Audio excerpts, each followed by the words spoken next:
What's going on, everybody? Welcome to Inside the Horseshoe. My name is Matt, and today we're talking Tevin Jenkins. Should the Colts draft him? Should they pass? I'm going to get into that. But before I do, if you're new, please subscribe to the channel. That'd be awesome if you did that. Also, give this video a like if you liked it. Comment below. Let me know your thoughts on Tevin Jenkins. Should the Colts go after him? And please hit the bell so you're notified when new videos go up as well as when a live stream happens. So let's get into Tevin Jenkins really quick. This is somebody I see brought up a lot in comment sections, whether it's in my videos or in other people's videos. So I was very curious because I didn't know too much about him. So I looked more into him, all that good stuff.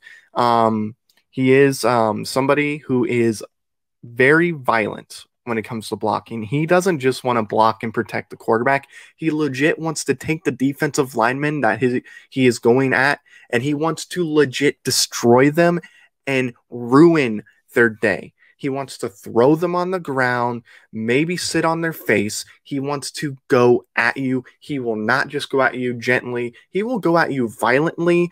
And to be honest, it's kind of terrifying. He is 6'6", 320 pounds, and he did run a 4.96 40-yard dash, which, you know, for an offensive lineman, I think that's pretty good.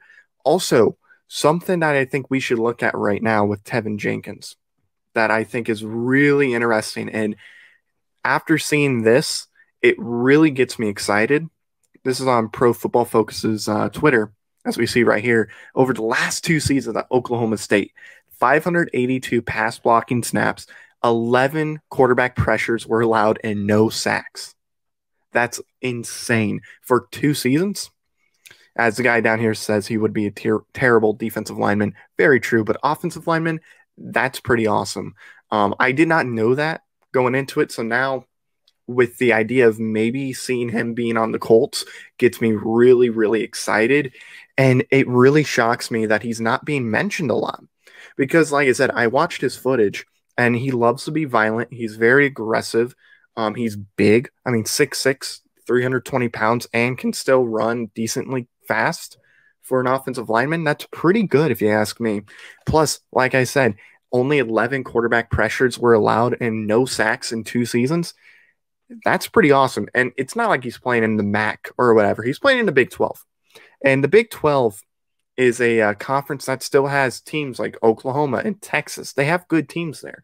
It's not like this throwaway conference. So he's going up against NFL caliber players. So now looking at that, would I draft him? You know my position. I'm very big on the edge. That's where I'm at right now. So it would really depend on who's available at that point. I truly believe the Colts can trade back and still get Tevin Jenkins. I believe they can trade back to like 29, 28, somewhere in there. Maybe Green Bay wants to trade up because there's going to be a corner maybe available at that point. So Green Bay, who needs help in the secondary, especially when you play in a division that has Tom Brady in it, they might be like, oh, we probably should draft a corner. Let's trade up.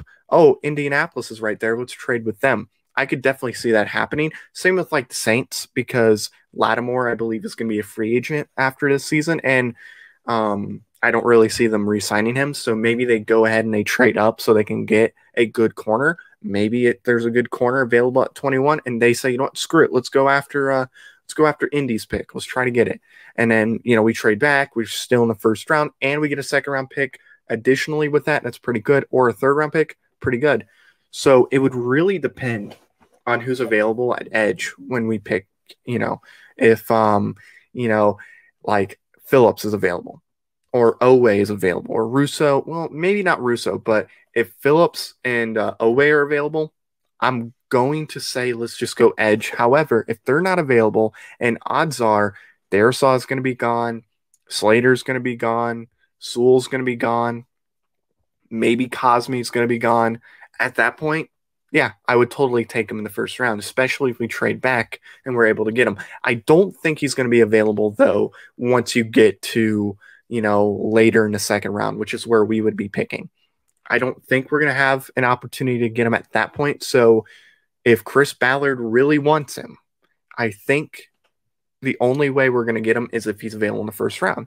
And speaking of Chris Ballard, do I think the Colts want Jenkins? I feel like they do. He's not as fast as like a Sam Cosmi, but with Jenkins, like I said, he's very violent. He's aggressive. I think Ballard really likes that. He wants those really strong guys that will literally destroy the defensive line.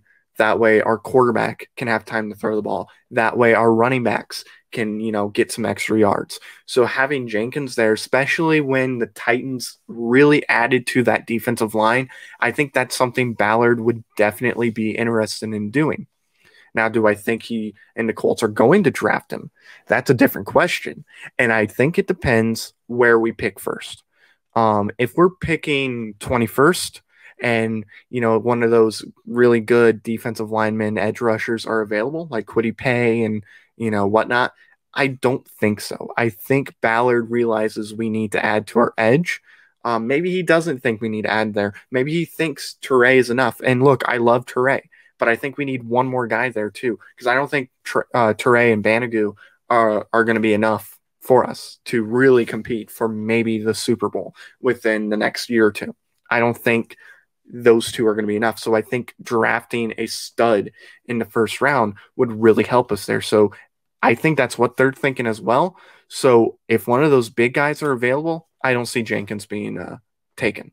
However, if those guys aren't available and Darisaul's not available and the other two aren't available, then I do think the Colts will draft him over Sam Cosmi. I just feel like with his aggressiveness that he brings to the offensive line compared to some of the others, because I mean, look, they're all aggressive, but Jenkins looks like he's just on another level. And just with the stats he's had, no sacks in 2 years, as well as only 11 quarterback pressures in 2 seasons, that's pretty good.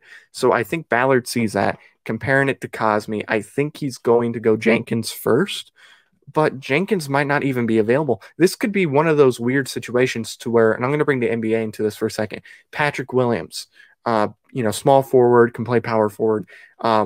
He wasn't available, or we thought initially this guy would be like a lottery pick at best, but then he's a number 4 overall pick. So maybe Jenkins is in that scenario where it's like, oh, he was predicted to be a end of the second round, beginning of third round type of offensive lineman. And now we're seeing him move up to quite possibly middle of the first round to the end of the first round, somewhere in there. There's a lot of teams, I think, that really want to get offensive linemen. I think you're going to see Carolina do it. I think the Bengals are going to, the Bears are going to, maybe even Washington. There's some other teams I could throw in there too.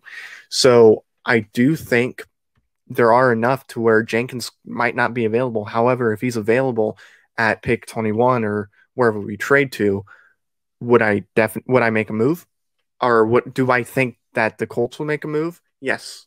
I do think they would go after Jenkins if he's available. Like I said, he offers a lot of things Ballard likes, so that's why I think they're going to go Jenkins as I screw up talking right there. So thank you all for watching. If you're new, please click the subscribe button once again. It would really help out, and I would greatly appreciate it. Also, click that bell. That way you're notified as soon as we go live or as soon as a video goes up.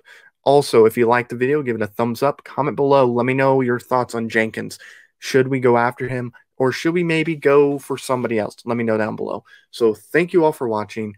I've been Matt, and I'll see you next time. Bye-bye.